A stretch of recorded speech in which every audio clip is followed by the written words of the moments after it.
Haldwani rampage caught on cam. Was the Haldwani violence pre-planned? Did the mobs run amok, unleashing arson and stone pelting before the police could rein them in? A shocking new visual has come out which shows how mobs went unchecked as they destroyed everything that came their way. The video proof of arson and vandalism is out now. The visuals show mob clearly masked and armed with sticks, torching police vehicles and civilian property. All this right in front of the police station that was already being torched. With the police station ablaze and no police official inside, the mob can be seen toppling vehicles and setting them ablaze. The visuals show about 50 or more people, all armed with sticks and all with their faces covered, completely in a clear attempt to not be identified, even if they are caught on camera. The mob can also be heard shouting "Jalado" as they go on an arson spree.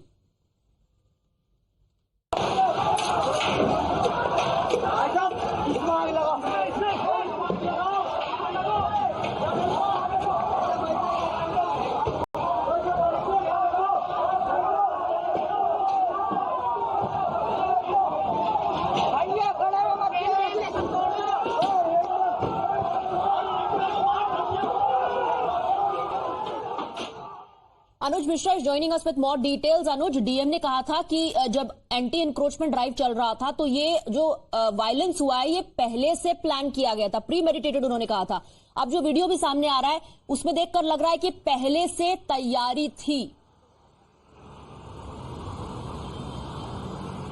जी, निश्चित तौर पर video से साफ पता चलता है कि किस तरीके से जो उपद्रवी थे उन्होंने बाकायदा एक दूसरे से, वो कह रहे हैं, नकाब उन्होंने पहन रखा है ताकि उनके चेहरे की पहचान न हो सके और थाने पर जमकर पथराव करते हैं, थाने को आग के हवाले कर देते हैं। इतना ही नहीं, पुलिस स्टेशन से एमुनेशन जो है उसे भी लेकर वहां से फरार होते हैं। जाहिर तौर पर इस पूरे मामले की जांच जैसे जैसे आगे बढ़ रही है ये साफ हो रहा है कि किस तरीके से ये पूरा मामला जो था वो प्री प्लान था। जांच के दौरान ये बात भी सामने आ रही है कि कुछ लोगों को बाकायदा जिस वक्त ये ड्राइव चल रहा था वहां पर मौके पर बुलाया गया और वो तमाम जो लोग थे वो हिंसा में शामिल रहे।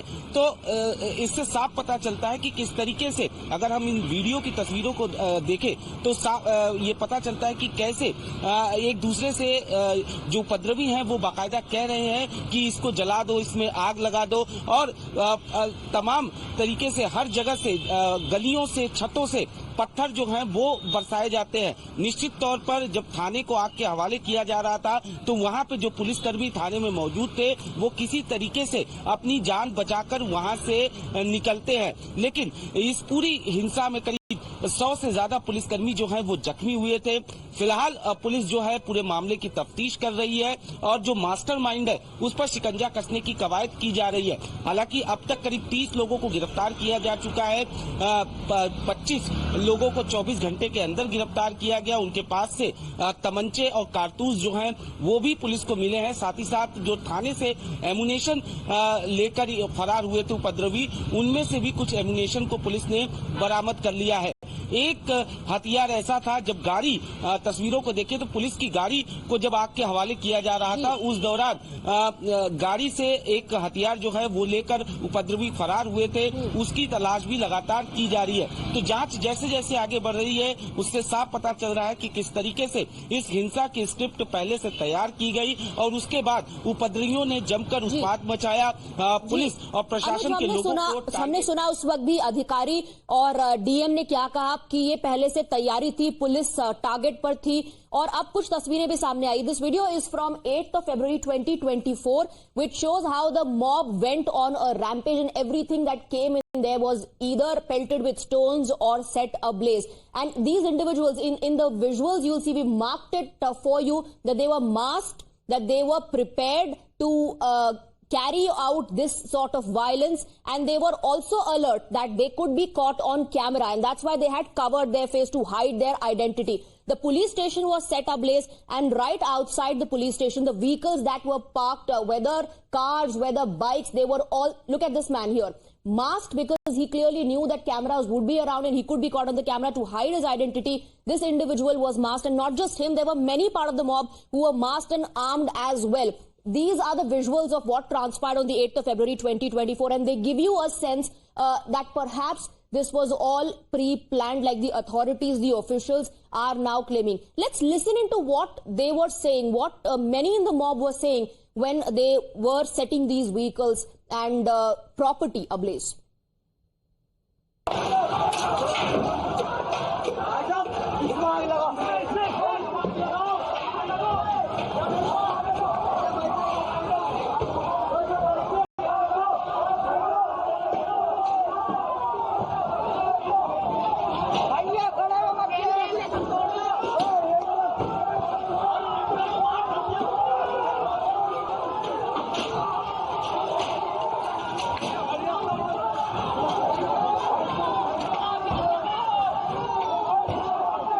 Well, we also spoke to an eyewitness who revealed how the mob attacked them. Even though they tried to hide from the mob, they zeroed in on them, caught them and beat them up with sticks.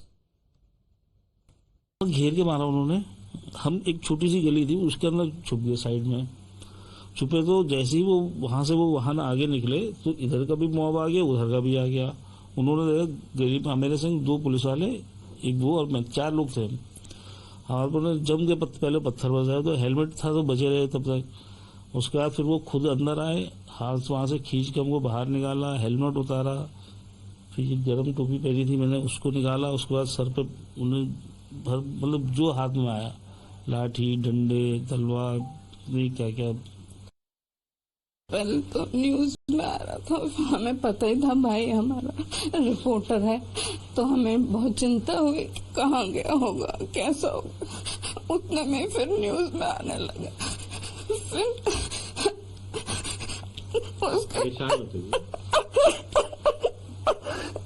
फिर हमने कहा police तो साथ में होगी, पर जब देखा कि पुलिस वालों को ऐसा कहाँ होगा हमारा भाई, एक ही भाई हमारा। फिर देखने के लिए पूरे इसके नाक की हड्डी टूटी है, सिर में इतने टाके लगे, हाथ की हड्डी, ये पत्थर मार मार के इसकी हड्डी तोड़ रखे, पीठ में सब लगे, इसके रिब्स भी टूटे हैं। Anuj Mishra is with us on the broadcast. Anuj, ये कुछ आई विटनेस हैं जो बता रहे हैं कि कैसे उनको घेर कर मारा गया, और वो भी इस बात को कहीं ना कहीं सही बता रहे हैं कि पत्थरबाजी हुई है। Okay, before that Anuj